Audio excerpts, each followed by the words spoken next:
Assalamualaikum warahmatullahi wabarakatuh.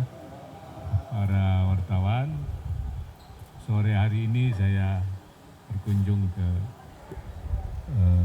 Provinsi Banten, bertemu dengan para bupati, wali kota, dan para pegiat UMKM. Tadi pagi saya meninjau korban gempa di Pandeglang,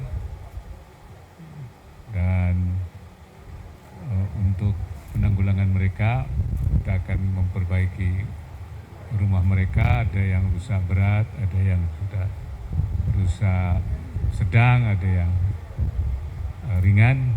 Semuanya sedang diinventarisasi dan akan dilakukan perbaikan secepatnya, dan juga dibuat tenda-tenda sementara karena mereka tidak ingin jauh dari rumahnya, jadi tendanya dibangun di dekat rumahnya sehingga mereka merasa berada di sekitar rumahnya. Jadi tenda-tenda kecil, tenda-tenda pendek untuk mereka ternyata lebih senang. Dan juga sementara ini masih untuk konsumsinya juga disediakan oleh Kementerian Sosial bersama dengan Pemda dan bersama dengan Badan Penanggulangan Bencana. Di sini kami bertemu dengan Gubernur, dengan Bupati Wali Kota, utamanya menyangkut masalah perbaikan dan peningkatan kualitas pelayanan publik, ya, supaya lebih mudah, cepat, tidak berbelit-belit, karena ini menjadi bagian dari reformasi birokrasi, sekaligus juga untuk memberikan kepuasan publik dan kepercayaan investor. Apabila pelayanan itu baik, itu publik akan dipuaskan dan investor akan percaya untuk berinvestasi di sini, baik dalam negeri maupun juga dari luar negeri. Oleh karena itu kami mendorong supaya mal pelayanan publik di semua kabupaten kota segera dibuat. Ya. Kalau tidak salah di sini baru 3 MPP dari 8 kabupaten kota. Saya minta yang segera seluruhnya itu dituntaskan di tahun 2022 ini, supaya pelayanan publik kita bisa dengan cara-cara pelayanan yang menggunakan OSS, yaitu pelayanan online. Dan yang terakhir, karena sekarang Omikron itu sudah mulai meningkat, khususnya di daerah Jabodetabek dan Banten ini, beberapa kabupaten kotanya tersambung, terutama Tangerang Raya, maka saya minta untuk antisipasi.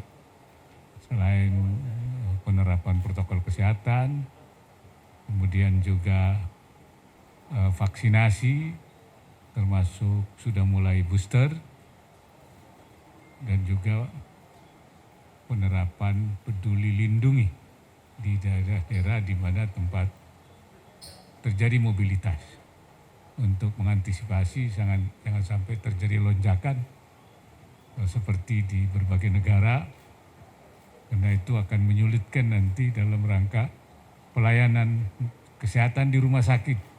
Jangan sampai terus, itu akan juga tentu merepotkan, sehingga kita mencegah terjadinya penularan itu, walaupun tidak mematikan tetapi merepotkan pelayanan di rumah sakitnya itu.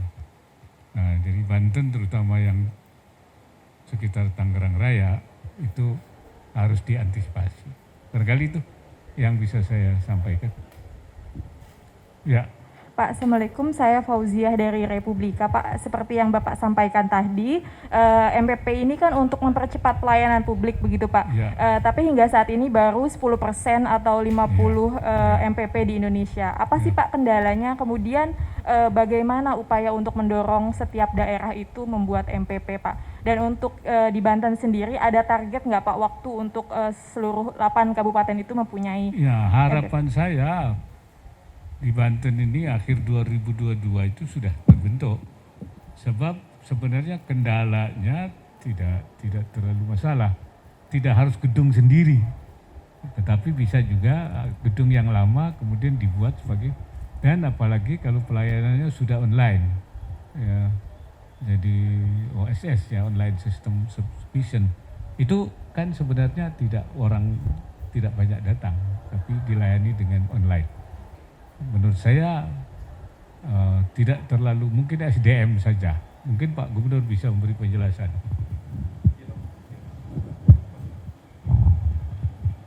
Sebetulnya mall akses pelayanan publik ini baru ada 3 ya dari 8 kota kabupaten. Walaupun sebenarnya Pak TSP itu juga melayani dengan waktu dan juga cukup cepat, tapi sekarang berkembang menjadi mall layanan dan tidak ada masalah sebenarnya, tidak masalah. Tinggal bagaimana peranan PTSP yang lama ini bisa menjadi. Tadi saya cukup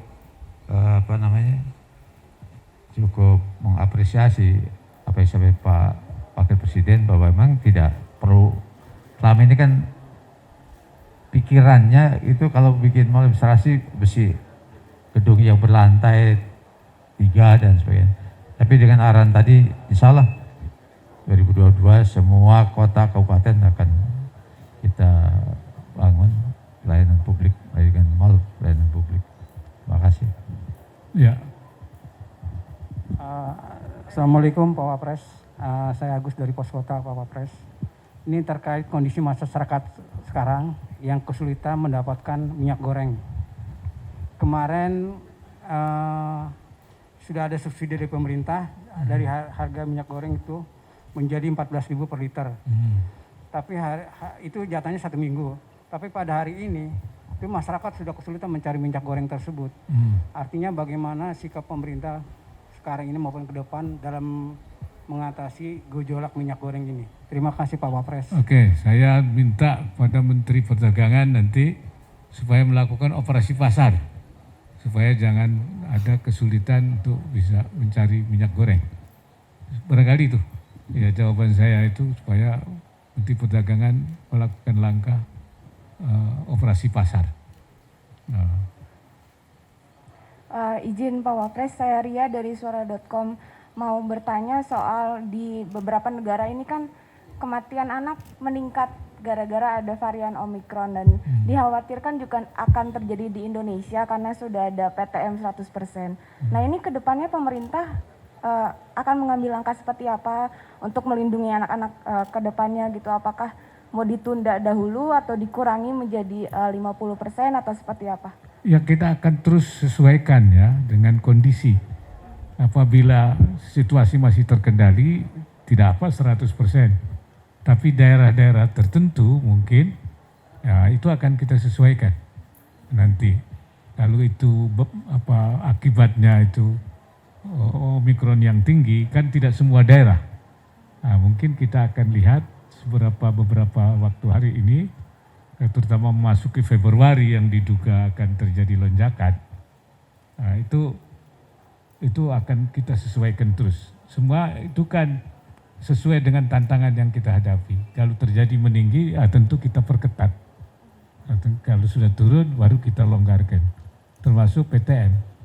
Jadi sampai hari ini memang belum diubah. Peraturannya belum diubah.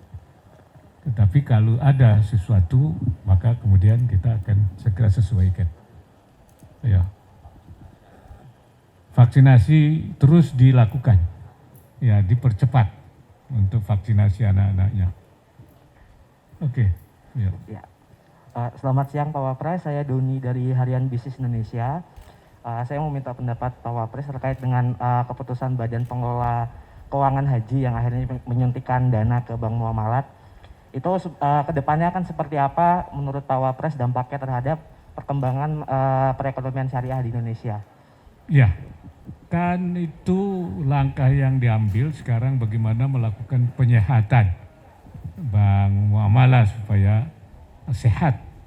Salah satunya itu perlu adanya suntikan karena investor yang dari luar negeri itu tidak menambah modal. Karena itu salah satu caranya itu dilakukan masuknya pihak.